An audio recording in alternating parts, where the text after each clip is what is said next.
Nigerians and their leaders are pretenders.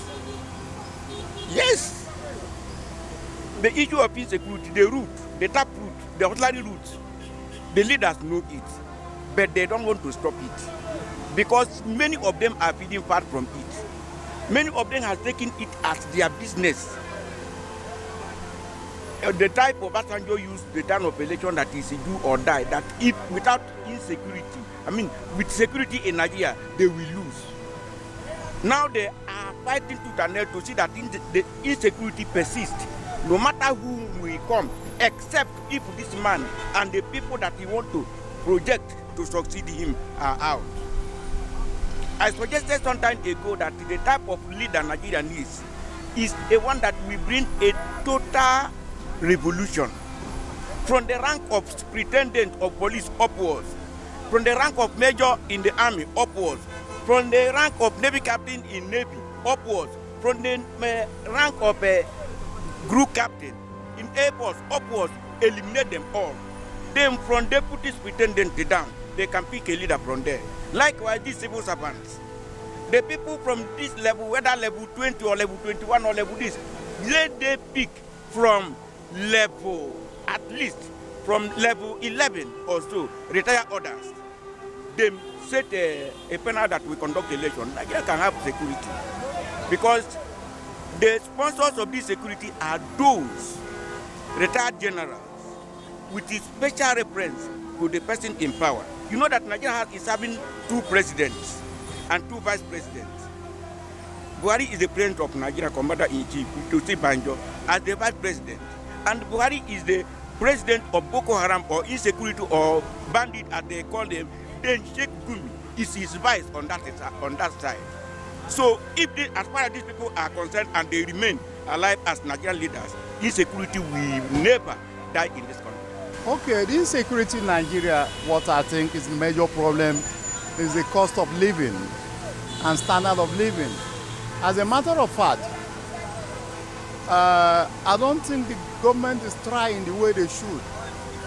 There are a lot of unemployed people. There is a lot of poverty. When somebody is poor, it's more close to crime. I don't mean that the poor people talk about the Bible, but it is these cheap boys that you use as thugs, political thugs. They do killings, they do a lot of things. But where people are employed, where you create jobs, where the cost of living is there and people have something to eat, you have less insecurity in the system. So we wish, and it's our hope, that the next government that is coming in by 2023 will ameliorate the sufferings of citizens of the country. I would say that Nigeria is at the point of extinction because looking at what is happening, we know that there is no country, no administration, no system. Someone can just easily steal money without proper prosecution and all that. When you look at security, you find out that it is compromised. You see people being killed. Not that we don't have security, we don't have a strong hand that can quench this insecurity, but we have. It's because it is compromised. So Abacha, I will quote Abacha, he said that any terrorist organization, be it IPOB, be it Boko Haram, that lasts more than 6 months in a country, leadership is involved. When you look at it, know that they have backbone from the government. What is going on in the country now, we are looking at it from different places, and we are discovering that security is becoming a threat to the country. And therefore, we Nigerians are being scared of everything. My take on it, if I am supposed to be a good citizen of this country, I wish the country suspend the forthcoming election 2023 and handle the security properly before any other thing should be done. Security is the major target, not the presidential aspirant coming, nominating and all that and that, 100 million and that. It's not our concern. The major concern, if you're not living in peace, you cannot give an election out. So I wonder why Nigerians or the government itself are not looking into that situation, whereby flyers are still going up everywhere. So I wish the country needs to handle security matters properly before any other thing can be done. If you ask me, I will say that they are just going to run their personal business. because you can't tell me that Nigeria cannot handle bandits. We have securities, we have armies, we have armed forces all around the country. So if they don't tackle the issues, they are doing it for their personal gain, personal benefit. So they know what they are doing. If they want to tackle the issue, they know what to tackle, they know how to handle it. So to me, I don't want to like talking about these issues again, because if you talk now, they come after you. So I'm trying to be careful, but the truth is that they are running the affairs of the country to their personal use, their personal benefits. As a true Nigerian, one is to be concerned about the general welfare of the country. There are certain issues peculiar to the several regions of the country. In the eastern part of the country, we have, should we call it, secessional agitators. In the north central, we have kidnappers. In the far north, we have bandits. And collectively, their operations are tagged on insecurity. As a true Nigerian, I'm not happy about it. And we crave the indulgence of the political stalwarts to put things in order, because security is their primary responsibility. So that's the situation. The government should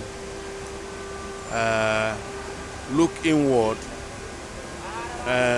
find out time to actually look into the problem, the agitation of that area. What are the youth saying? Then they should go back and think about it. Government is trying their best. There's nothing that is happening there that has not happened before in any part of the world. So the government should actually go down there and listen to the youths and find a way out. That is my take on that. Healthcare issue is not a problem of Nigeria. Even if Nigeria imports drugs from Switzerland, which I know with my experience is the best drug producer in this world, even if they import, the people that we still eat will still pack them all and store in their warehouses. The scarcity will still be the one that the common man like me cannot afford to buy even a card of paracetamol. That is the issue. So they know what they are doing anyway. They'll be saying it, but their mindset is far behind hidden, which the common man and the medium man will never know. That is creating more hardship. They are creating more hardship for people, because the people who are surviving working hard to survive, they don't have what to eat. Things are very costly. You still want to impose tax. It's a form of taxes. So when you pay tax and tax and tax and tax, and you don't find something to fall back to, it becomes something else. That is to inflict more harm on poor Nigerians. But when you look at, I was conversing with a friend yesterday, said we don't have up to 50 million people that are eating on the table.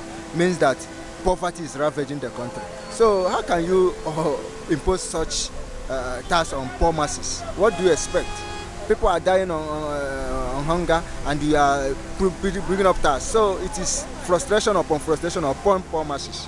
So it's not a good idea. Government want to frustrate the citizens. The thing is that the people in NCC parastatals, NCC, they came up with the idea because they want to benefit from them. They know how to get money. They borrow money and squander the money. So this one now, NCC, their president, they want to generate their own part of money by using increasing our tariff in our